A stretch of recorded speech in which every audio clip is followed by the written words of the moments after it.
Hi, everyone. We're going to start in just a minute. We're going to let everybody get logged in here and settled in, and then we will kick everything off. Okay, it looks like everybody's logging in has kind of slowed down. So we're going to go ahead and get started. So welcome, everyone. Hello.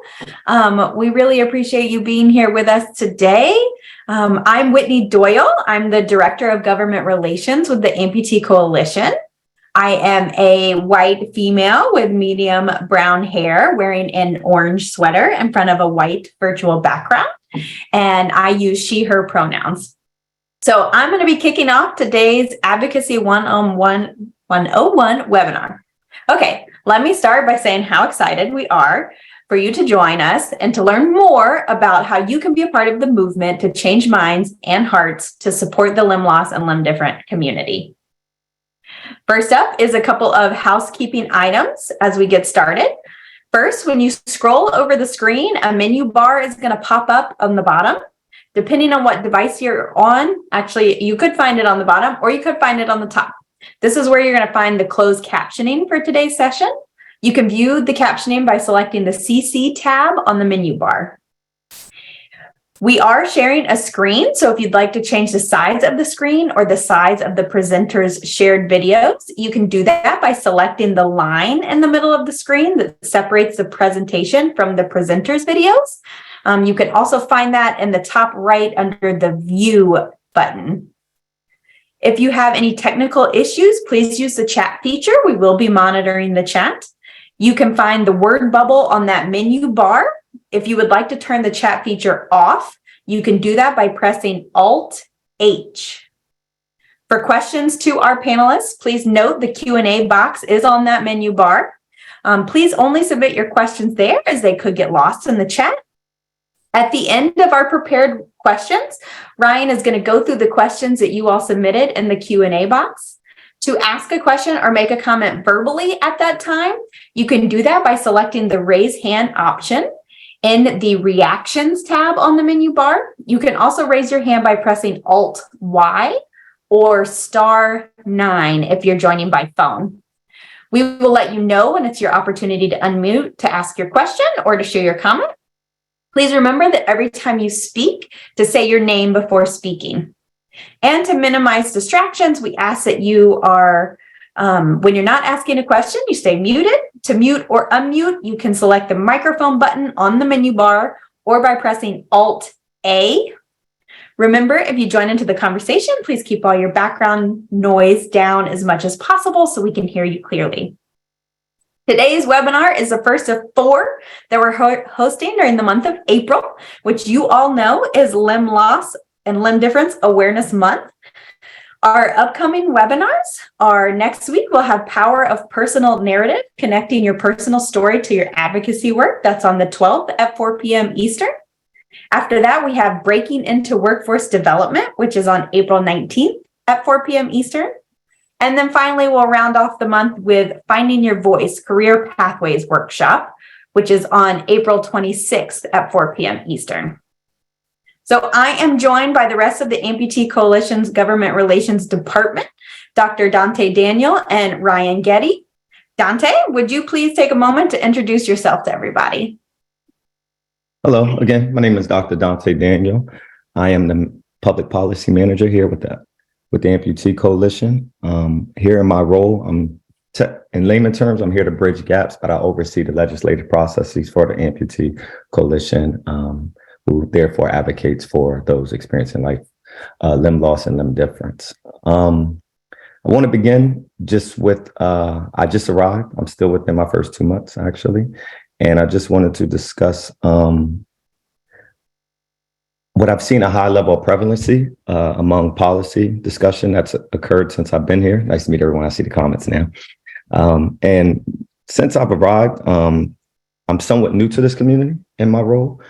My experience in the past has been through human services, but I've served in different dynamics in human services, whether it be education, whether it's social services and receiving social benefits with DHS, Department of Human Services, things like that. But in this role, I'm receiving a a lot of insight and education in regard to reading different articles and just live experience working with the Amputee Coalition. And since I've arrived, what I noticed, what a barrier and what a huge topic of discussion is access to orthosis or prostheses. I'm sorry. The expanding access to prostheses and orthosis, basically accessing it and superseding the minimum level of physical function, basically. So right now, it appears that insurance companies are granting access to prostheses and orthosis, but more so at a minimum level, just basic function. And what I noticed on the outside layer, we debate as insurance fairness. But when I look at it at a granular level, I deem it more so as a classism issue or more so an equity issue. And the reason why I deem it such as is because it seems if this is a battle between those who have and those who have not, those who are able to afford and those who are able not to. And so technically, I deem it as an equity role. And I just want to remind everybody that equity recognizes that each person has a different circumstance and allocates the exact resources and opportunities needed to reach an equal outcome. A majority of the So Kids Can Move legislation have mentioned the expansion of access to orthosis and prosthetics is needed for physical activity. But I would say, in my opinion, as well as my colleagues as well, I don't think we necessarily should even need to use that rationale, because I believe that the simple basis should be the equal outcome of quality of life. And that's where the equity is. You're meeting your constituency, you're meeting those you serve where they're at, and you are providing the necessary resources. So whether that be for an expansive prosthetic for an individual, for a 13-year-old or 80-year-old, it should all be accessible for all. And this is why advocacy and political involvement is essential by those in the limb loss and limb difference community, because ultimately you become the designer. And there's a statement said by Jeff Raskins of Macintosh, the late Jeff Raskins of Macintosh, that that design is a morality issue. And ultimately, we're left to the subjectivity of the designer. So those politicians, those CEOs of insurance companies, they design its current format. It is not accidentally like this, and due to us being left to the subjectivity, that is why the advocacy, the political involvement is essential by those in the limb loss and limb difference community. And in a sense, that's why this training is important for all. So that's all I have. Excuse me, I was a bit nervous in the beginning, but I started to warm up as well. So. Thank you so much, Dante. I really appreciate your thoughts. I think we all do. And I think that's a great kind of headspace to get us ready for this conversation and our panelists today. So I appreciate that. Next up, we're going to have Ryan, who's going to lead our discussion with our panelists. So Ryan, when you're ready, if you'll introduce yourself and then introduce our panelists for us.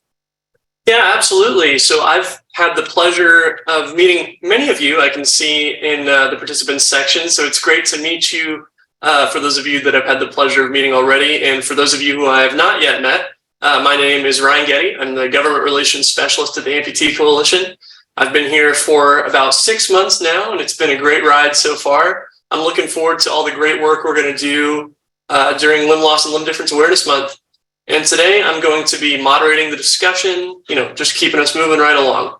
So if you have any questions, feel free to put that in the Q&A section and we'll get to them, just like Whitney said. Absolutely, let's get going. So I'd like to take a moment to introduce some of our non-AC speakers here today. First, I'd like to introduce Kyle Stepp, one of the leaders of the New Mexico So Kids Can Move effort. Kyle, would you like to take a moment to introduce yourself a little bit, talk about your involvement with this community? Awesome. Thank you so much, Ryan. Hi, everyone. As Ryan mentioned, my name is Kyle Stepp, and I have the honor and privilege of coming from the great state of New Mexico. I have The flag in the back that you can see. Over the past 6 months, I've had the privilege of co-leading with Laura Lewis the legislative initiative to pass insurance fairness, as well as New Mexico passing legislation to mandate access and create coverage for prosthetics and orthotics for physical activity for all ages. Every single one of us on this call know how hard it's been to access just the basic human right of movement. And that was my journey. A little over 2 years ago, I became a member of the limb loss community after a downhill mountain bike accident that resulted in my left leg being amputated above the knee. And so knowing physical activity and movement is a part of just the human nature and who we are, I believe, just like Dante said, that it's every single person should have equitable access, no matter who you are, what walk of life you come from, is that access is a human right and should not be a privilege. So at the opportunity, we are actually awaiting the signature from the governor this week to sign our bill into law. And so it's an honor to be here. Thank you so much, Ryan. Awesome. Thanks so much for sharing, Kyle. We have one more speaker who it looks like might be joining a little later. So whenever he joins, I'll have him introduce himself. That's going to be Peter Thomas.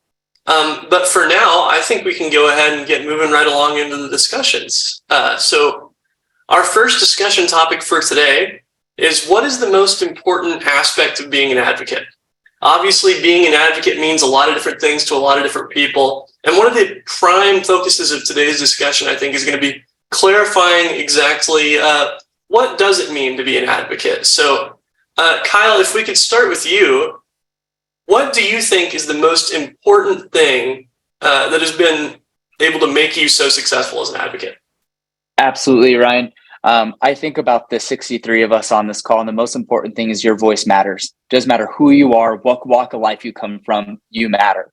And to be an advocate, it's every single one of us have a unique story that is needed to be a part of educating individuals that are decision makers about a broken system. Dante, what you said earlier kind of sits with me a lot. You talked about the subjectivity in the matter of, we have individuals that create the laws. That create they're the decision makers, and ultimately they may not come from our walk of life. They may not fully understand the broken systems and the challenges that each of us face.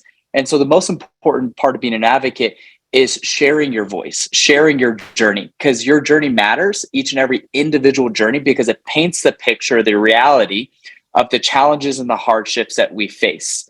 And ultimately, by us talking about the challenges and the broken systems, we can start painting the picture and building towards the solutions so everyone has equal access to whatever they're trying to achieve. For us, it's mobility for all. Every single one of us should have the same opportunities as our able-bodied peers do through the access of the prosthetics, orthotic devices. And so for me, the most important thing is every single voice matters. And so we are able to bring together a team that shows the wide spectrum of the journey that our limb loss and limb difference community matters. And I think every single person, we need you, and we need you a part of this.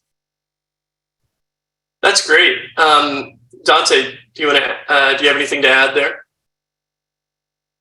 I agree. I feel like, in my opinion, the most important of advocacy is, again, providing that perspective, that subjectivity of your experiences, because there are informed decisions and there are uninformed decisions. And informed decisions is consideration of all. When I state that quote, design is a morality issue, it literally just goes back to subjectivity. And one of the exercises I actually did with students of mine, I'm a professor at a university as well, is I actually had them design a building. I asked the first 5 items they would need to design a building, and it can range from a door to permits to actually build the building. And when asked that of different populations, I was left to the subjectivity. Ironically, when I asked, not ironically, but not coincidental, but when I asked lawyers, some of the first statements they said were permits and things like that. When I asked construction, when I asked a couple construction workers, they actually stated, items that actually build a building. And then when I asked students, they more so thought of their living arrangements, but there was not much mention accessibility into the building, actually. And just it somewhat rained upon the quote that I read actually during one of my trainings when I first arrived. So it was interesting. And that's why the advocacy, I feel like, is important, because if no advocacy occurs, no consideration occurs. It's sometimes it's not intentional. It's literally just unconscious and a decision maker inability. I mean, not inability, but just they're uninformed for the most part. That's all. That's great. Yeah, I think bringing your unique level of awareness to these conversations is extraordinarily important, and it's one of the most powerful things you can do as an advocate. I'd like to take a moment. I see Peter Thomas has just joined. I'd like to take a moment to introduce him. He's one of the fiercest advocates for our community in Washington, D.C. So I'd love to give him the opportunity to say whatever he wants about himself here for a second. If you'd like to introduce yourself to the participants. Thanks so much, Ryan. My apologies for being late. Little snafu, technical snafu, let's call it. Peter Thomas, I've been a bilateral below knee amputee since age 10. So that's 49 years ago. I don't really want to tell you what my age is, but I guess that kind of says it right there. Anyway, point is that it was a traumatic loss. I was in a car accident, went to inpatient rehab for 2.5 years in Craig Rehab Hospital in Denver, Colorado, and learned how to walk. And I've been walking on artificial limbs ever since. So between 1974 and now, that's an incredible amount of technological innovation and clinical practice innovation and improvement in care.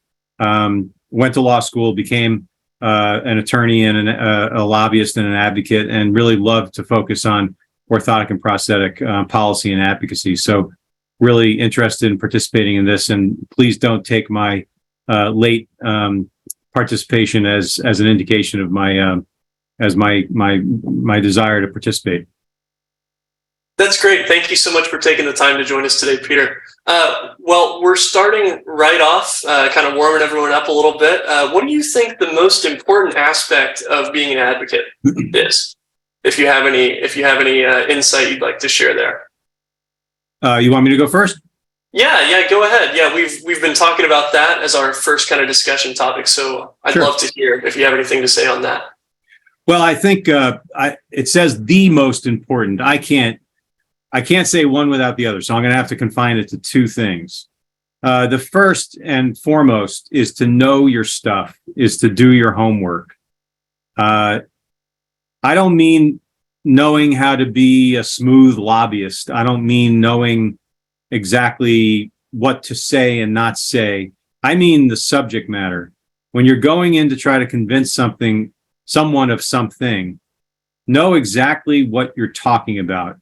Understand the context in which you're talking about it. Do your homework, read up, ask people who otherwise should know. If you're provided with materials to try to prepare you for a Hill visit, ask questions, commit it to memory, treat it like you're in a classroom and you're studying something for an exam. Be able to verbalize and articulate what your point of view is. And just make sure that you understand the substance. That's just job one. You have to have that, because if you come off not really being prepared, not really knowing what you're talking about, but exceedingly passionate, you'll be accepted as a passionate advocate who doesn't know what they're talking about. And that's not going to get very far. The number two is passionate. There's so many advocates who know their stuff, but they don't care about it. It's a job. They're a paid advocate, or they're someone in Washington who maybe has done Hill visits a little too long and is kind of bored of it. And they just, you can tell that they really don't believe in what they're saying, and they don't really frankly care.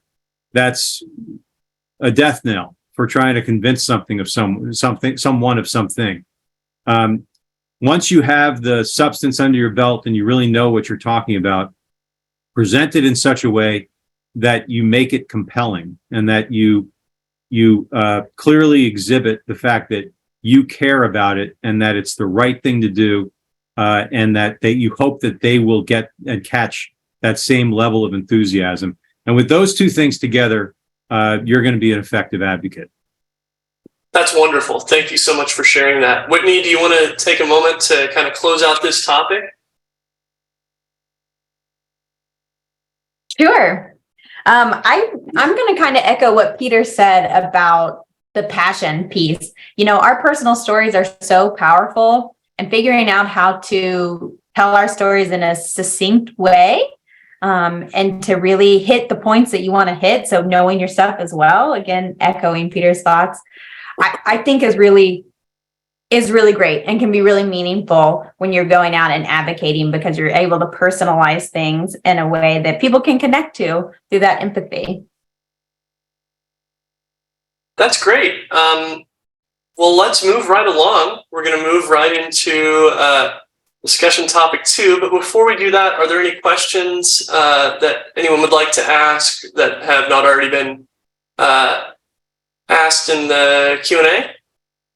Or if there's any questions in the Q&A that we want to take right now, anything that we don't take now, we'll take at the end. I think no questions currently that are topic specific, so you can right on. We will get to the questions that are there towards the end. Right. Okay. Well, our second topic for today, can you share some of the policy discussions that have stood out to you most during your time working with the coalition? So Dante, you've been here for a little while. What do you think about this? What are some of the things that have stood out to you most in terms of topic areas that we focus on as an organization? You're on mute.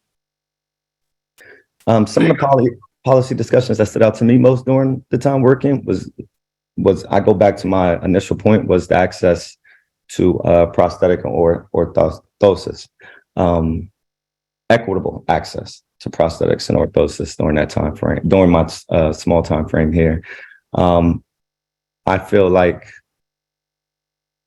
well, in the meeting, I actually had a discussion with Nicole regarding this, but I know that, for example, the advocacy for so kids can move and so all can move in totality. And then actually, if so kids can move, the other method of accessing it for all, in particular with making it more so a civil rights issue.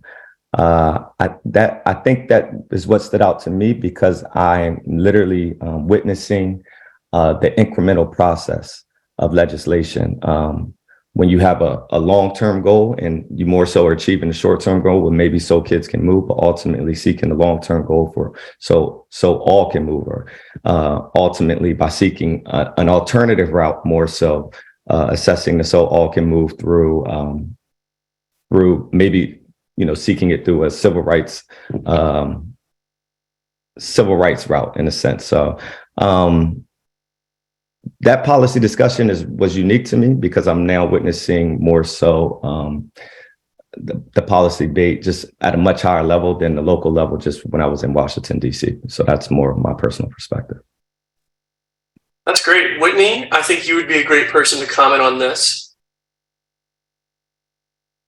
For something that stands out, my background is in disability advocacy, and especially being a prosthetist as well, I can understand that, equity and access are huge.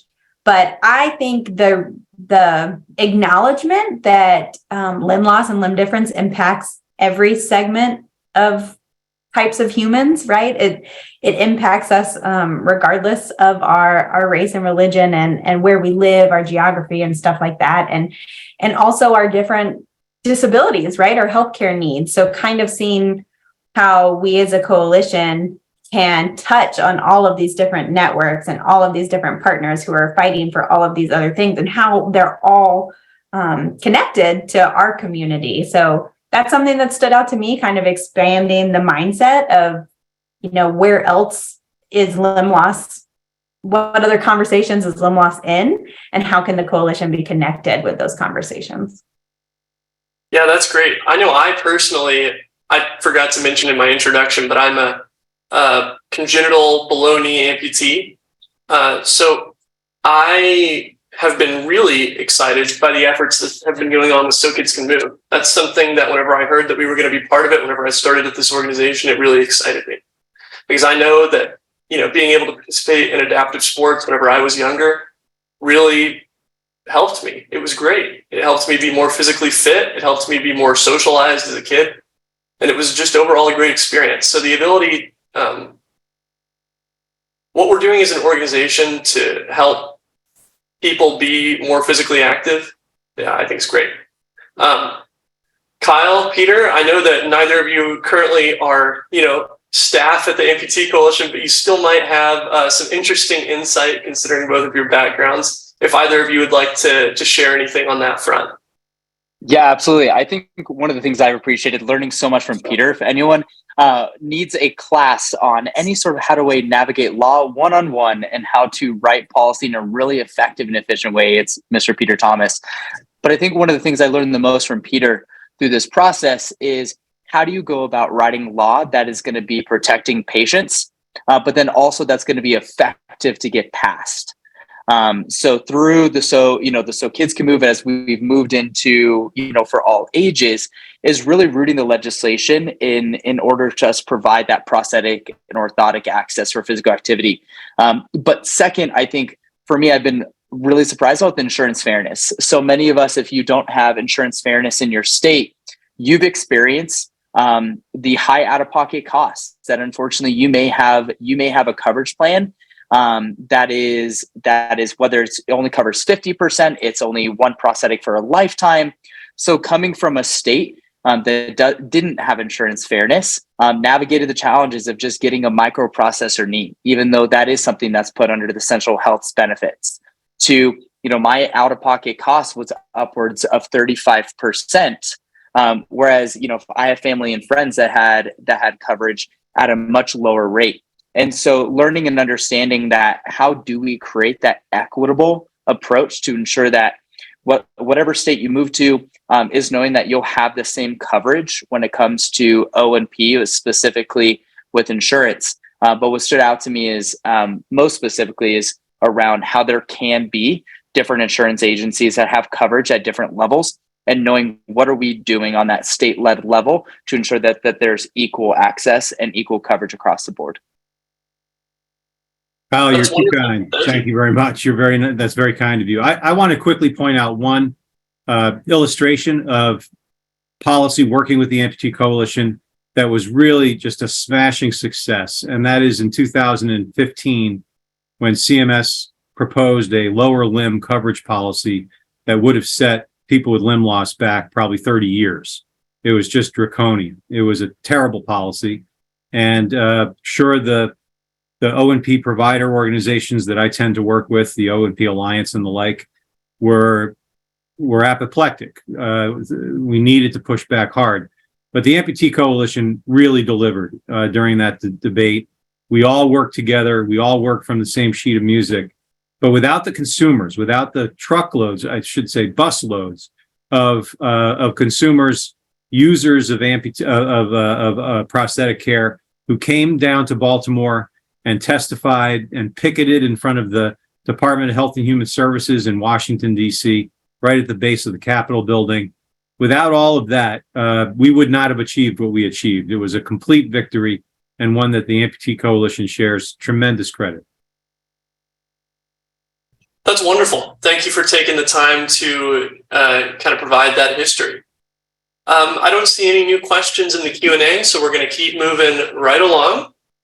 This is an interesting one. This is something that I think a lot of people wonder about if you haven't been involved with advocacy for years and years, or it's not something that you've ever done before. I'd like to start maybe with Kyle again. What's it like meeting with lawmakers and staffers? And how do you maintain your confidence when faced with opposition to something that you're supporting? I know that that's something that we face some of in New Mexico. How does that work for you? Yeah, absolutely, Ryan. I think the most important thing is remember that they are humans just like you and I. They're mothers, they're fathers, they're brothers, they're sisters, they have children. They have parents. And I think the piece that was really important is understanding They have their life circumstances. And I think deep down inside, the most important thing I learned is through the relationship building, being genuine, being curious, getting to know them on a personal level. I think that was what was really surprising for me is you get so intimidated. You walk into the room and you often have either 30 seconds, 2 minutes, or there's a rare situation where you do get 15 minutes one-on-one with the staff or the elected officials. But I think it's taking that deep breath to realize that they genuinely want to be there to serve. I think for most elected officials want to hear your story. They want to hear your background. They want to be informed on your life circumstances and what you're navigating and the hardships that you've experienced. And so meeting with them one-on-one, I was really surprised with the amount. When you go in and you immediately just want to jump to facts, which I think is really important to have your information there. But if you take the moment to slow down and just share your story and your background, it immediately resets the tone of the conversation. Because so often they get countless individuals that don't, being very transparent, that don't have a personal story. They just hand a flyer and say, "We vote yes on this bill," and they just run out the room. But they don't have the opportunity to meet one-on-one often with individuals that have a life experience, how this bill or that legislation impact them personally. Recognizing that not everyone's going to agree with you, and that's okay. Ryan and I had that firsthand experience one-on-one with the Representative Gail,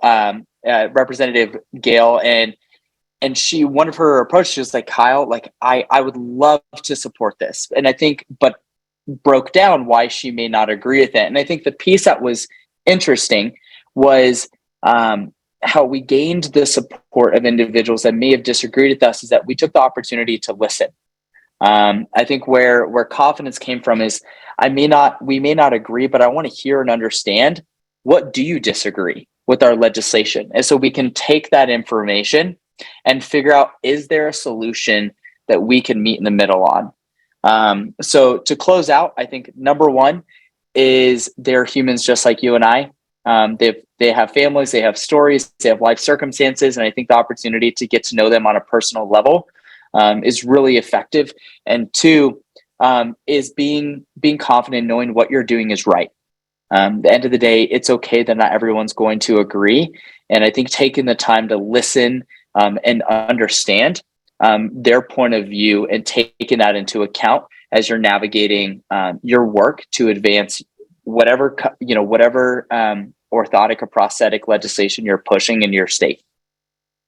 I think that's a great way to put it, Kyle. I think, finding that balance and mixture of the courage of your convictions that you know what you're doing is right, and then also taking into account that other people might come from different backgrounds or different worldviews than you, and might have different political ideologies than you that you need to incorporate or figure out how to accommodate whenever you're trying to make legislation happen in the real world. That's really great. Whitney, I know you've had a lot of experience with advocacy in person, so I'd love to hear what you have to say on this subject. Thank you, Ryan. I live and have advocated in the great state of Florida, so I have lots of experience with opposition and confidence, showing your confidence. I would say that it can feel very nerve-wracking meeting with lawmakers and their staffers, but I always try to remind myself that we vote for them, right? They are in service to us as constituents.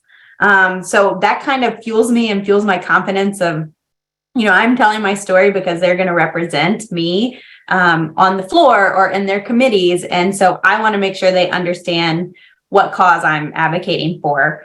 It can be very nerve-wracking when they disagree or when they ask a lot of questions that you maybe don't know the answer to right then and there, but always being genuine, saying, I absolutely can understand that point of view. I want to come back with some follow-up conversations and then actually follow up. That's a real kicker. Staffers, they get emails all day, every day. They're getting calls all day, every day. So are the lawmakers. So making sure that you're the one that's sticking to what you said. If you're going to follow up, if they do have opposition and you're able to get those questions answered, that you are sending them that information and maybe asking to meet with them again to go over it and get their feedback once again. So it's kind of a mind game, but if you go in it knowing that, you're true to yourself and you're true to your cause, it can really make a difference. That's great. I know. I think that's a great way to turn opposition into something that can be more positive, right? Because opposition, if you look at it the right way, is just an opportunity to build that relationship. Or if you don't know something, right, that's an opportunity to follow up and say, hey, I know that, I didn't have the information that you were looking for the last time we met, unfortunately, but here is that information. And, I'd love to schedule another meeting where we could talk about this information more in depth. So that's great, Whitney. Peter, do you have anything? Well, sure. I think meeting with congressional staffers is, in many respects, very different from meeting with members of Congress. When you meet with a member of Congress, to be quite frank, unless they're a very special breed where they really dig into the details, it strikes me over the years that those kind of meetings are more, they require more social graces. They require a discussion where you're engaged with the member of Congress. You're trying to make connection points. You're trying to impress upon him the importance of the issue for him, for his voters, for this people who he represents, including people just like you. You want to make an impression. And it doesn't have to be as substantive. You want to tell them what you want, of course, but it's more of an attempt to really get them on your side and want them pulling for you. So when you leave that office, all you really need from the member is to say to the staffer, hey, let's do something about this. I want to make sure we make some progress on that point. Because then the staffer takes the lead in getting that done. And if you can have that staffer go back to the member the next week, the next month, and say, hey, you asked me to do something about this. This is what we've been able to do. Great, keep going and report back in another 2 weeks. That's really what you need the member to do. The staff meeting is a very different meeting. The staff wants to know the facts. They want to know everything I talked about before. They want to know the substance. They want to know the context.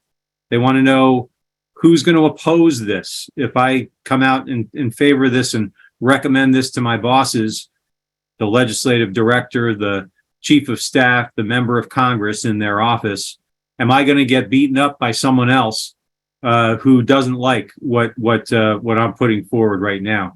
So they want to know the lay of the land, and to give them as much of those answers as possible, to really know your stuff from a substantive point of view, is what's going to endear them to you. And they're going to trust you more if you tell them where the pitfalls are, where the soft spots are in your argument, but then defend it and tell them why you don't think that it's a problem, rather than just hiding the ball and let them find out for themselves. That's perhaps the worst scenario, when you don't really tell someone the full story and they find out down the road that you didn't do that, and yet they're now being hung out to dry for some reason. So I think building trust and confidence and loyalty with the staff is job one. And again, knowing your stuff, educating them about the nitty-gritty kind of details is really what those kinds of meetings are all about. They're much less interested in being inspired or remembering you or identifying with some diner you ate at in their hometown where they grew up. That's really reserved for the member. That's great. I know Ashley mentioned that there's a couple questions. Yeah, Ryan, we've got some really good questions here, and I think it's relevant for something that Peter just shared. We've got some folks that have never done any advocacy work before, so they're really first timers, and they're asking if there's some tips and tricks for first timers, and then particularly around the meeting individuals in Congress or meeting individuals at your state legislature. Yeah, anyone feel free to jump in on this. I'd love to hear what any of you have to say. Kyle, why don't you go ahead? You've got some recent experience with this. Thanks, Peter. So I think the first piece of advice is taking the time to be educated. I think that was the most important thing, that I was prepared to understand the landscape of how this bill will impact not only the patient, us, like our limb loss and limb difference community, but understanding the potential consequences of this bill on a financial standpoint. So taking the time to learn and understand every aspect, the impact of that piece of legislation, whether it's the end user's experience, so me, us being the limb loss and limb difference community, and understanding the opposition. Why would someone disagree with this bill? Understanding why, what are going to be the key components to understand the implications of this bill. So the first thing is understanding the piece of legislation, its impact, and all the different players that are involved in the bill. And each bill is going to be a little bit different in how it impacts our community. Second, as a newcomer, really looking to find a partner within your state legislature that can guide you through your specific legislative process. Knowing there's going to be some fundamentals. They're going to be similar from state to state, federal and local. But the way that your state is structured is going to be different, and how bills get pushed through a process is going to look different. So taking the time to find a partner of yours within your state legislature that can kind of walk you through who are the key decision makers, who are the individuals that you need to have a relationship with in order to get your bill passed. I'll give you an example. We have a really good friend of ours in New Mexico. Her name's Monica, works for one of our state senators. And Monica knew all the key people in order to get our bill drafted, get it introduced, who are the committee staff members. So an individual that has a relationship across, and that really just came through us asking, who are the right people we got to know? And being introduced to those key staff members allowed us to be able to understand the landscape of our state legislature and knowing how to move our legislation through our process in our state. And so that will be similar from state to state. I think that's a great segue into this last question. I can kind of close it out. How do you get introduced to key staff members? Every single one of us have an elected official that represents us.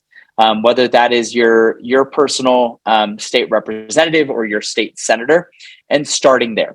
That's the number one way to start, is building a relationship with the individual that is elected to represent you. The fortunate thing is they have to answer your phone call versus someone else in a different district. So taking the time to build that key relationship with that individual, or second, finding someone, and doing this takes some time and research, but finding an elected official that may have an affinity for the limb loss and limb difference community. And that's where our success was the chair of the Health and Human Services Committee, who is a former pediatric physical therapist. And knowing that she has encountered countless kiddos that have experienced this. And so because she had an affinity for our community, she really opened up the door and guided us through our legislative process. So one, finding an elected official that has an affinity with our community, or two, reaching out to your specific representative or senator. And if I could add on here, I used to work in one of these offices back in the Texas legislature. I worked for a representative there, and I was, the one taking these calls and these emails. And I will tell you that they absolutely do get read, and they absolutely do get heard. If your representative is a good one, they will make sure that type of contact is being managed appropriately. So I will say, don't be afraid of reaching out to your elected officials. I've called just last week, I called my congresswoman about a bill that I wanted her to support. And, I got opportunities to reach back out for more engagement with them. It is remarkably, I think a lot of people overestimate the amount of effort that it really takes to start building a relationship with your elected official. It's something that anyone can do, and you can absolutely do it. Does anyone else have anything to add on this point? Or yeah, I do. We can also move on. Okay. I couldn't agree more, Ryan. First off, know that the first time you do a visit to a legislator and you sit down with them and you go through your issue, you're going to be nervous. Just know it. You're going to be nervous, and take a couple of deep breaths. If you know your stuff, you're going to do fine. What winds up happening usually is when you come to Washington, at least, and even to the state legislatures, you don't just go do one meeting. You usually do a series of meetings, and maybe someone's helped you, like the Amputee Coalition. Obviously has a new leadership team, Cassis Sidro and John Register and Ashley White and Ryan, of course, and a number of people on this call, just really making it happen at the Amputee Coalition. They can help you. They've done this before. I'm general counsel of the National Association for the Advancement of Orthotics and Prosthetics, that's NAAOP, and counsel the O&P Alliance, and those groups, NAAOP, AOPA in particular, do a lot of lobbying, a lot of government affairs work. So tap into the associations, into the Amputee Coalition for help. But in the end, you just got to bite the bullet. You just got to call the office and talk with them and try to get them on the horn, or meet with them in person or by virtual, by Zoom. These days, it's so much easier by Zoom to meet with legislators. You don't even have to travel up there and do the whole thing. And just get used to just checking in. And they represent you. It's their job. They're supposed to meet with you. They're supposed to do that. Change the expectation. You're not groveling for a meeting with them. They are obligated to meet with you. And think of it in that way, and that'll take away some of your nervous energy, perhaps. But you do 2 or 3 of these, and it gets easier and easier. It's a very short learning curve. You'll be doing this and really enjoying it. And if you go to the Amputee Coalition, lobbying days, or the O&P Policy Forum, or even do this in your own state, by the end of the day, you'll be completely jazzed and really excited about what you've done. I see it every time people come to Washington and do the same thing. That's great. Ashley, are there any other questions that you think we need to be taken right now, or do you think we can wait until the end? There's some really good questions. So I'm going to say we're going to hold them to the end so you can start moving through the discussion topics, but we've got some great ones. So please, everyone, stick around so we can get to them. That's great. I'm looking forward to it. All right, let's move on to our next discussion topic.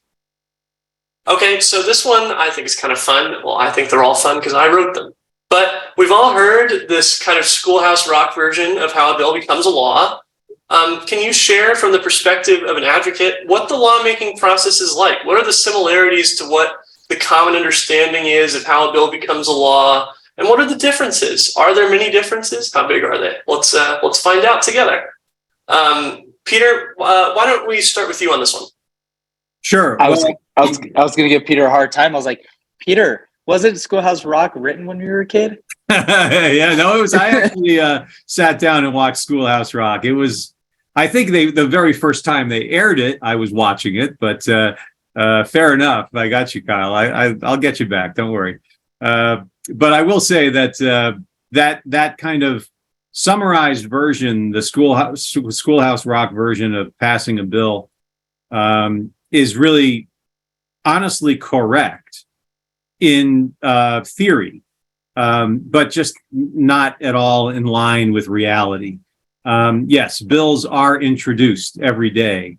You draft a bill, what they don't tell you about in Schoolhouse Rock is that the legislative counsel, an attorney that works for the House or Senate, will look at the language from the member of Congress that wants to introduce a bill and will provide technical assistance and draft the bill in such a way that it complies with the law and the legal requirements.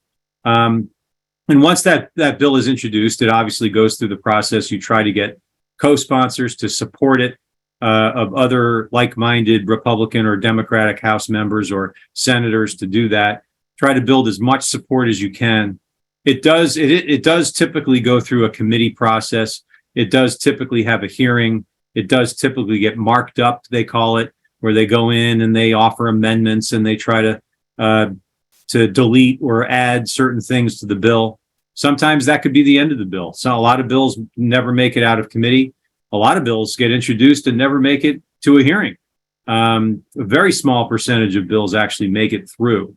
And just because the bill doesn't have a number on it doesn't mean that you can't accomplish a goal.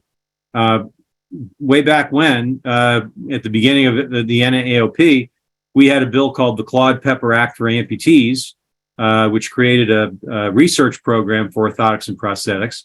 And they wound up taking some of that language and including it in the NIH Authorization Act of 1990, well before some of the people on this call were born. And ultimately, we got accomplished exactly what the first bill would have done, but it wasn't called the Claude Pepper Act for Amputees anymore. That doesn't matter. What we got done was what we got done. And that's an important concept. Just because a specific bill number doesn't pass and get signed into law doesn't mean that you can't accomplish an awful lot through the legislative process. You just need to keep on barreling through and fighting it out. The House is supposed to consider the bill. The Senate's supposed to consider the bill. They're supposed to pass bills, reconcile the bills into one.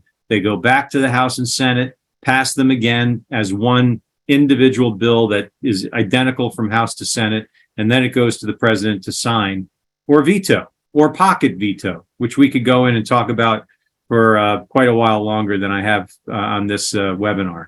But ultimately, the process is practical. They move things through without regular order, they call it, because they have to get certain things done. There's 535 members of Congress between the House and Senate. Sometimes it's like herding cats. And when they've got to get a bill through and passed, they'll do whatever they need to do to get it done. I think Peter brought up a really good point at the end in regards to you'll do whatever you can to get the bill passed. Because unfortunately, if your bill's not a priority for a group of elected officials, it's eventually either just going to be put on the back burner or it's not a priority for the committee hearings. Knowing more often than not through the committee process, it's really up to the chair or the leadership in that committee when and what bills are being heard. So it's really important to have a strong support base. As Peter mentioned, a really strong co-sponsor team, because a co-sponsor team is going to have different relationships. Those elected officials are going to have relationships with certain chairs, as well as the staff members in those different committees. And so we experienced firsthand. I remember I had to go back to rewatch Schoolhouse Rock. Yes, Peter, we did watch that also in the early 2000s in elementary school. Just kidding. So, in the Schoolhouse Rock, they talk about, the bill it can sit in committee until it moves on to the next committee. And so experience firsthand having those relationships with your elected officials to keep on them. And especially they're the ones championing the bill through the process.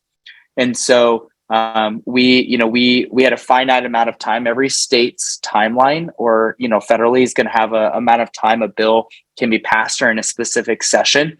And so ensuring that you can get it over the finish line is really ensuring that that partner of your sponsors are able to advocate to have that bill heard in the different committees.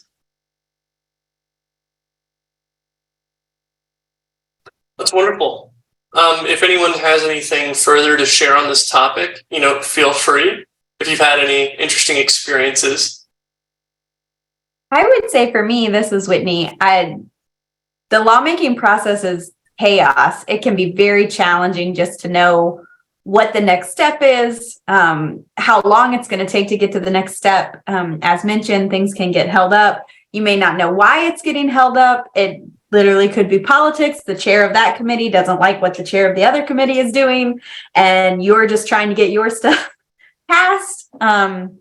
It's a very long process because there are many, many, many steps of, getting someone to file your bill or getting the bill language, finding those champions, and then just going every step of the way. So for me, it's always asking questions of who those people are, who do you need to be talking to? Everyone wants, people feel important when you ask them questions to value their opinion of what they suggest you should do next, even if you don't necessarily do what they suggest. But if you're not sure what it is, ask everyone you meet with what the next step should be. And somehow in that process, you'll figure out what that next step is, and then celebrate every single little win, even if it's just you got another bill sponsor or you're bill made it on a committee agenda. Celebrate all of the wins, because you don't know when that's your last win of the process, because unfortunately you're not always successful and things don't move how you want them to go. So it's a very lengthy process. Even if it's in Florida, our session is 60 days. So everything's got to happen in a short amount of time, but there are just so many steps, and it's hard to get it right the first time. It takes a couple of tries, and we at the coalition are here for you to support you in that. So please, if you're trying to get that process started or have questions, you can reach out to us and we will help in any way that we can.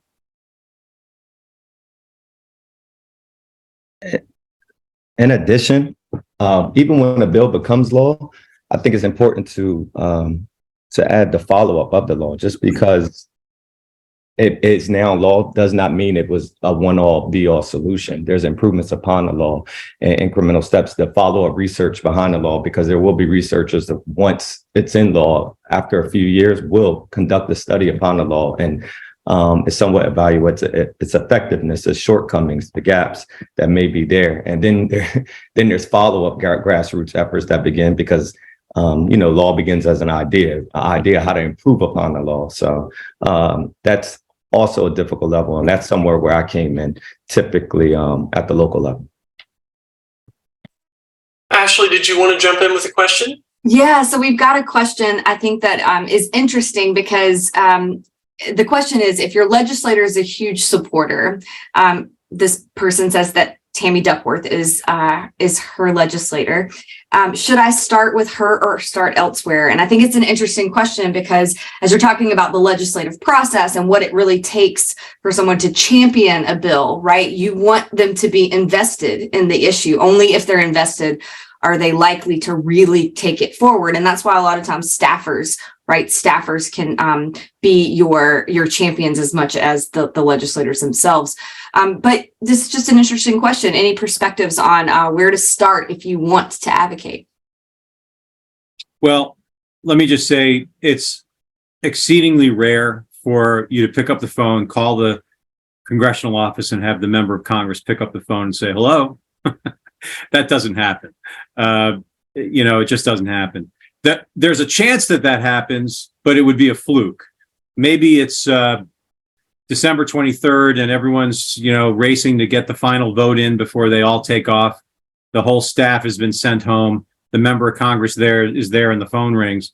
There is a chance that the member of Congress would pick up the phone, but don't expect it. There's usually several barriers, several layers to get through to meet with and talk with the member of Congress or the senator. Now, that could change a bit in state government. State government generally is a lot more open. There aren't the kind of extensive pressures that the federal legislators have on their schedules. And it's a lot easier to kind of mix and mingle with state level legislators. But, I would start by calling the office or finding out the contact information of the health legislative assistant. That's typically the first contact. You can get that through a variety of different publicly available resources, congress.gov, thomas.gov. There's plenty of places that you can find out, plug your zip code in, find out your member of Congress, cold call the office and ask for the healthcare legislative assistant and have a conversation with that person. Leave a message, send an email, follow up. And begin to explain why it is that you know them, how you know the member of Congress, or the fact that you're in the district or the state that they represent. They're always going to treat those people with more authority, more respect, greater importance, because those are the voters. Those are the people that actually vote for them. So don't hesitate. Now, one of the perfect places to meet a member of Congress is at a function that they're otherwise going to be at in your state. Maybe they're the grand marshal of a parade. Maybe they're at a fundraiser that you agree to attend. A low dollar fundraiser, $25 or $100 to attend a fundraiser and meet the member. Maybe they hold a coffee for their constituents, or they hold up town hall, which often they will do around election season. Go to those events. Try to find out where those are. Contact the local office. Find out what the public schedule of the member is, and try to move your way up in the line and put your hand out and shake their hand and introduce yourself. There's nothing wrong with that. That's one most definitive way to get right in front of the member of Congress, and then say, can I follow up with your staff? Who might I follow up with? If they happen to be there, they may say, hey, here's my staff, or give her your card, and you're off to the races. If I could jump in here, one interesting thing that you can do, and may not ever work out, but one thing that's could be important to do, if you know what your member of Congress looks like or what your elected officials look like. I had the interesting experience of actually seeing my member of Congress while I was waiting to get on a plane the other day, and I went and introduced myself and said hi and what I was doing, and that's a really it really worked out because now I have a relationship with that person, and I stopped by their office next time I was in DC and said thank the Congress member for me for talking to me outside the plane gate. So you never know whenever that kind of information or knowledge is going to come in handy. But anyway, I think I'd like to move on to the next discussion topic, if that's fine. I'd like to ask everyone if you've had any interesting or unexpected experiences as an advocate, and what have you learned from those experiences, if anything? Whitney, let's start with you. Well, I probably would say my most interesting, which maybe I wasn't expecting it. A lot of time, well, in Florida, sometimes I would get corrected on the words that I used or how I used the words to ask my requests. For example, one time I ended a meeting and said, yes, I'm going to try my best to get this bill passed. And then I was asked to explain why I was trying and not doing. And then I got a little bit of a lecture on the difference between try and do, and how that's a liberal and conservative, different viewpoint. And I need to be I need to be doing and not trying. I didn't expect that, of course, because I was done with my meeting, all wrapped up. The meeting went well.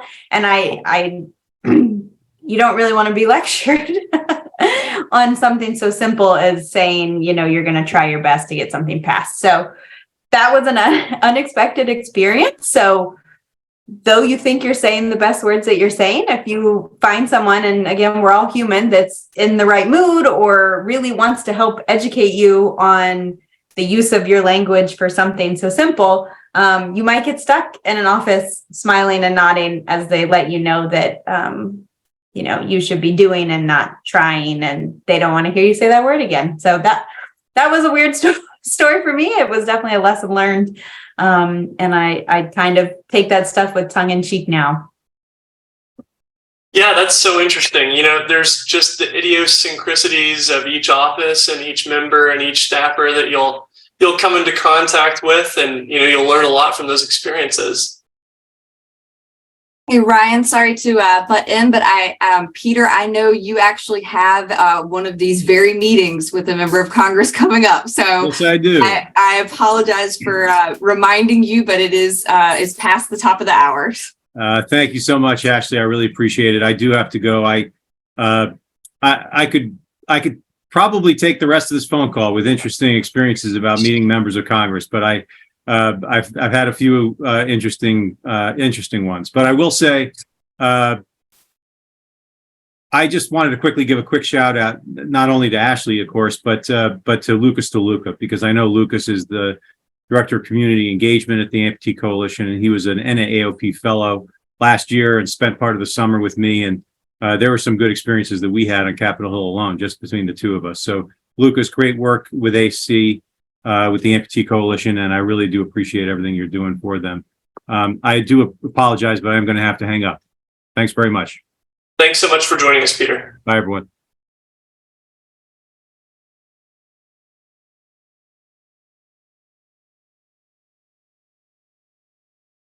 All right. Well, we thank Peter so much for taking the time to join us on this meeting.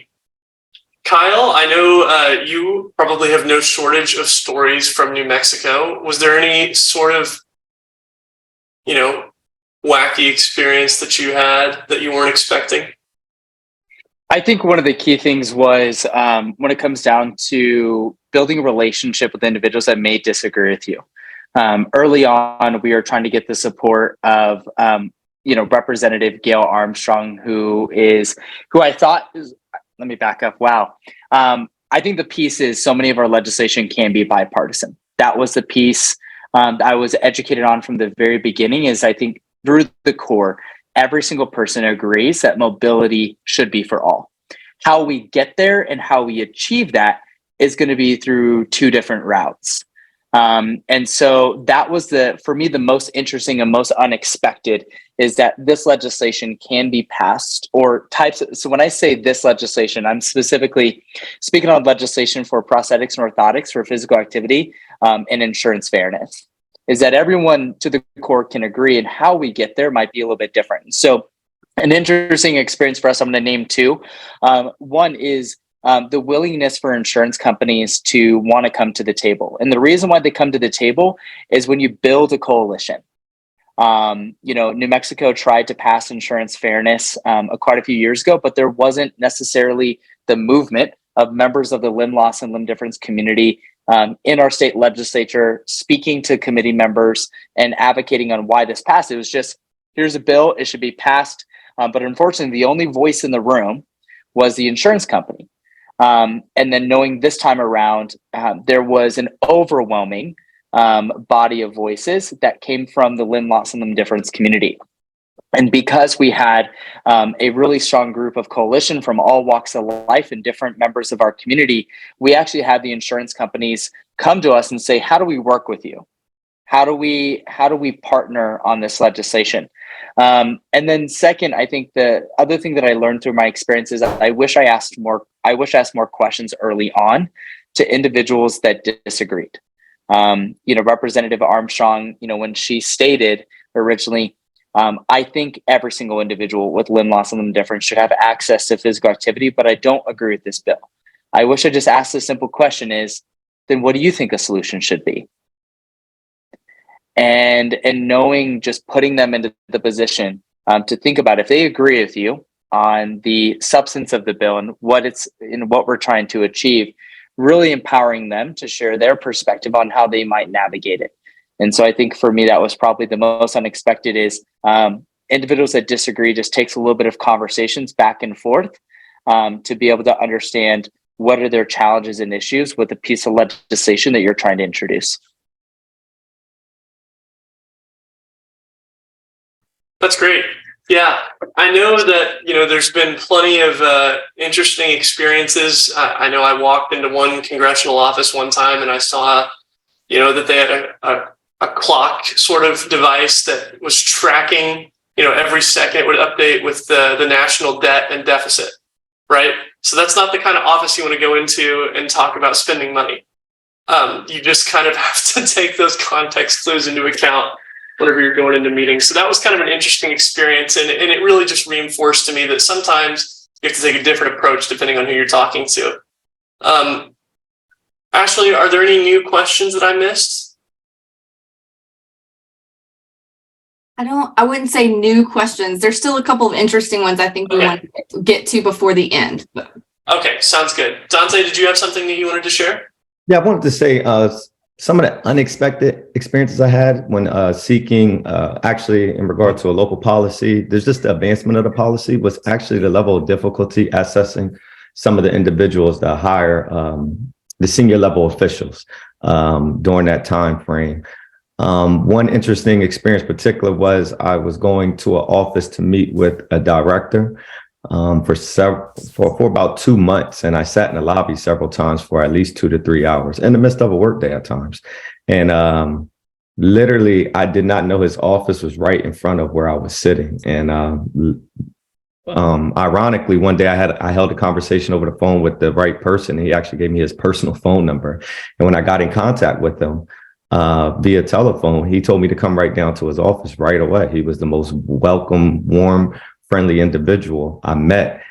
Assessing him was just a bit difficult because of who he was surrounded by and trying to gain access to him. So that was one of the most unexpected experiences, as I felt it was a bit easier, but that was the level of difficulty with the grassroots. I get back to it. And I also want to piggyback somewhat off what Kyle said about just same goal, but method of achieving that goal. There may be a conflict of, a conflict of how to go about achieving that goal. And it somewhat ties into David's question when you state who is most important, insurance companies or state legislatures. Me personally, I think that's a subjective question just because, or necessarily it may be a case by case scenario, just because some would say state legislators. In my opinion, I would say insurance companies, because if you're able to develop a relationship with the insurance companies and get them to, in totality, understand the level of equity that is needed to serve appropriately, then I feel like you won't have in the future, you somewhat admonish in the future insurance companies trying to find loopholes around the prior legislation that was enacted in the past. So today we have So Kids Can Move. 10 years from now, in incremental steps, insurance companies can be finding loopholes, or as we know, Congress members, they change out as well. So it's just me personally, I would say insurance companies, but again, that's a methodical. That could be a conflict of just method, but ultimately we're still trying to achieve the same goal. Sorry, I was a bit long-winded. No, that's wonderful. I think, legislation is only one way to make change, right? I mean, building a culture of equity and equality of access to these things is such an important thing. And, if we could get insurance companies to see that, that would fix so many of our problems as a community. So that's just true, what you said. I think that's great. Thanks for bringing that up. I think that kind of dovetails nicely into our next question. And I'd like to turn this one back over to you first, Dante, if that's all right. Has being an active advocate changed or challenged your perspective on anything? And what's something that you've learned about yourself through advocacy work?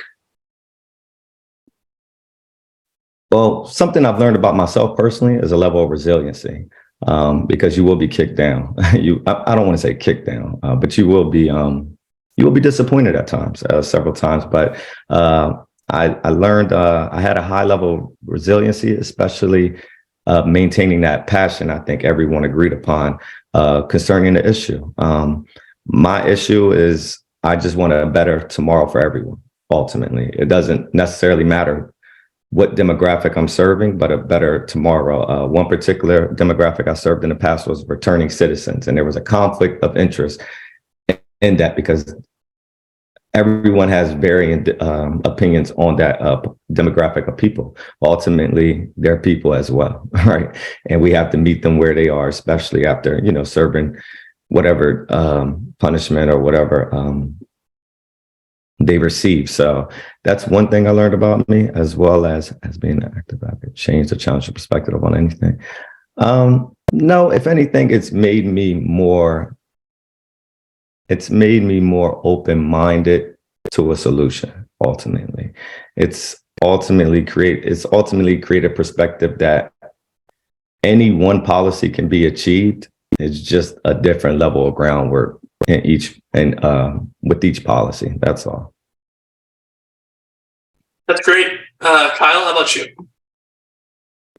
Absolutely. I think what's challenged my perspective is how what it comes down to is every single one of us are impacted one way or another. And the challenges that we experience in the limb loss and limb difference community is in order to make change, you have to be clear on what you're trying to change. I think the more that we're really clear on the goal that you're trying to achieve, the easier it is in order to make that change. And so for me as a person going through this process is really learning how to be very clear in what I'm trying to achieve, and staying grounded in that mission. Because I think it's so easy to want to go change the system and make things better, but it's going to take incremental different building blocks in order for us to make that change overall. And so I think for me through this process ultimately is we can make a difference, and it takes every single one of us to be a part of changing the system that we're hoping to achieve. And if whatever, the outcome, whether it's so kids can move or insurance fairness. For me personally, it's, for every single individual with limb loss and limb difference should experience the human right of movement through the access of orthotics and prosthetics for physical activity. So I think for us, being very clear in that goal allowed us to be able to stay grounded in that mission. And I think what else I learned through this process is to listen more than anything. Listen to the different opinions, listen to the different perspectives. That was probably so often through an advocacy approach, you want to be able to have all of the answers and all of the solutions right away, rather than bringing multiple people to the table and asking them to share their perspective and share their solutions. And so for me, through this process, I learned about myself is learned how to listen better and ask better questions. That's great. I know one thing that I have learned that's kind of challenged my perspective through advocacy is, I think my perspective on what is possible through advocacy has changed just through doing it, right? Through working in politics at my previous role, and then being in a more advocacy-centered position at the Amputee Coalition. I think one thing that's really important to recognize is that really you can accomplish a lot through politics, more than I ever thought was possible before. It really is just a matter of will, and it's a matter of taking the time to do it. There are so many people that, for whatever reason, they just can't, or they won't take the time to be an advocate. And that isn't, necessarily a bad thing for them. But if you can find the time and you can find the ability to be an advocate for something that you care about, you absolutely will have an impact. It's almost an inevitability. And you'll face setbacks. You will face setbacks. But you also will contribute and you will make an impact, even if it's over the long term. So I'm going to, Whitney, if you have anything that you'd like to share on this topic before we move to our last question. I would say advocacy is so much a part of our day-to-day life. I know in this conversation, we're talking about advocating through the legislative process, but we can be advocates at work, in our home life, with our medical professionals. Like advocacy, self-advocacy of fighting for what you need, impacts us in every decision we make throughout the day. So something that I've learned, at least advocating in the legislative process, is that I actually enjoy it. When you think about politics and you think about, the grind and how confusing it can be and how challenging it can be and how you're going to have a lot of setbacks, as Ryan just mentioned, I was surprised to learn that I thought it was fun, right? And that it gets me going and it fires me up, because truly one person can make a change. So think of advocacy in your life where you're advocating at work or at home or at school. And then think how you can expand that into the broader realm of your local city councils or your county commissions, your school boards. It doesn't have to be at the state level or the national level. Like there are a lot of ways to advocate for a change in your community. Yeah, and I think that even though sometimes it might feel like a Sisyphean task, I know that all of us who have done advocacy work before can probably attest to the fact that whenever you see that final vote come in and it's going your way, there's nothing like it. It can feel euphoric, right? I know that a lot of us felt that way whenever we saw the New Mexico bill go through the Senate there. I mean, that feeling is like no other. So it's a long road, but it's a rewarding one to walk. So let's move on to our last question of the afternoon. And this is just kind of a forum for our presenters to share some closing words of advice. If you had to pick one thing to take away from this discussion, or one piece of advice that you'd like to give to the audience here and all those that are going to be listening in the future, what would that be? And we can start with Dante, if you are okay. Yes. My closing words and bit of advice was always be open to input. Kyle stressed a great point about listening, actually. And I had a discussion with a friend who feels she should be a politician because she has all the answers for this issue and that issue and this issue. And I tried to explain to her that there's no one answer to any problem. That's first. And that's what we're trying to get the insurance companies to understand as well currently, but as well as if you feel like you have all the answers to these issues, you should never be a politician. You should be receptive. You should be receptive to your constituency. You should be receptive to the experts in the area. You should be receptive to all input. You should be receptive to the everyday individual, and then make a fully informed decision. Once again, I get back to, so we should never portray or never verbally express that we have all the answers, and we should be very receptive to input from all.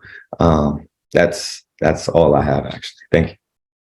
Yeah, that's great. You know, I had a law professor my senior year of college who he had a quote that he would always say, and I'm pretty sure he stole it from someone else, but he would always say that foolish consistency is the hobgoblin of little minds. And he would say that whenever he felt like someone was, going too hard on one particular point. And I think that's a great point. You always just need to stay open and stay learning.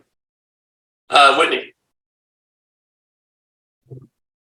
Thanks, Ryan. I think for me, my words of advice. So as the new director of government relations for the coalition, Dante's been here longer than I am. This is my 5th week. I would like to say that we want to be a resource for you all. We want to help you build that foundation of your advocacy work. So reach out to us. Definitely, I can drop my email in the chat, or you can find our contact information on the coalition's website. But let us be there for you and help you throughout that process, whatever that looks like. You tell us, and we'll do the best we can to be a resource and a support system.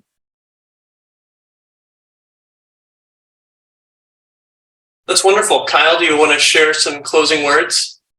Absolutely. Advocacy starts with a personal lack of access you may experience. And I think that is from the root of it all is if there's a goal or an outcome that you want in your life, and unfortunately there's not access to the resources or the tools that you need in order to fulfill that, that's where it starts. And knowing that you're not wrong to be passionate about getting access to it, whether it is physical activity or equitable insurance coverage, or is there a program that you need in your community that you need it provided? It just starts on that first idea. As we go all the way back to the Schoolhouse Rock on how to pass a bill, it starts with an idea. And the idea is through your personal life experiences and the barriers that you're experiencing, because there's a high likelihood you're not the only person that's ever experienced that. And knowing that first step that you can go to the Amputee Coalition and share that here's my personal challenge that I'm facing, and I'm trying to get access to this coverage, this device, this life experience in order for you to have that fulfillment, start there. Saying Amputee Coalition, I want to run and I can't get access to the device I need in order to run. How do I start? Can you change it as an individual through your insurance? Is there an organization, an entity that needs to be created to solve that problem? Or do we go to the system level and we're changing that through legislative process? But I think I'm just so proud of what Ashley, and as well as Dante and Whitney and Anna and Ryan are doing at the Amputee Coalition is we'll guide you through that process and figure out where it starts. But I want you to know it starts with you sharing your personal life challenges and struggles so that we can create a solution, because you're probably not the only person that's experienced this. That's wonderful, Kyle. Thank you so much for sharing that. One thing that I'd just like to say is, change only happens if we can believe that change can happen. And that sounds like a tautology because it pretty much is, but I think it's important. I think that's an important thing to internalize. We have to never lose hope. Regardless of if you lose 5 in a row, you got to believe that the 6th one is when it's going to come out in your favor. You always have to keep trying. You have to believe in your cause, you have to believe in yourself, and you have to keep showing up. And eventually, things will work out. And you just have to believe that. That's the only way it's going to happen. But anyway, that's my advice, and it's served me well in my personal life. Yeah, I think we're going to close out. Whitney, I'll turn it back over to you. Thank you all for indulging me. Thank you, Ryan. So as a reminder, please check out the coalition's website and you can find our lead advocacy training. You can also find resources about how to submit a proclamation in your state to celebrate Limb Loss and Limb Difference Awareness Month.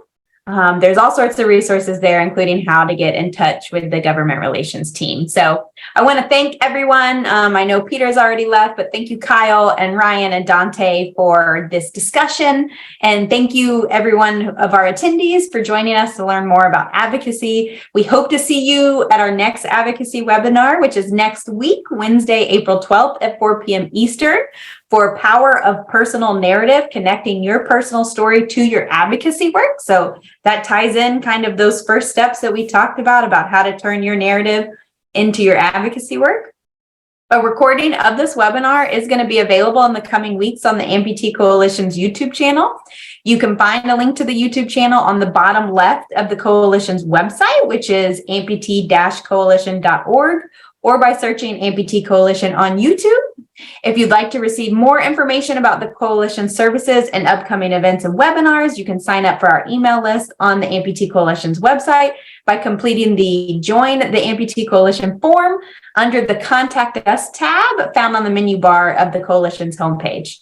You can also contact the Amputee Coalition for any of your questions regarding limb loss or limb difference or any needs that you have within the community by calling us at 1-888-267-5669 or emailing us at info@amputee-coalition.org. All right, everyone. Thank you for your time today and have a great rest of your afternoon. That's great. And I put those links to AC Connect in the chat, and I'm going to put that just one more time just so everyone has a chance to see it. We'd love to have you be part of our advocacy community on AC Connect. And I'll put a link to the lead advocate training again as well, just so you all can see that if you haven't already. Thank you so much, everyone, for joining. Thanks, Ryan.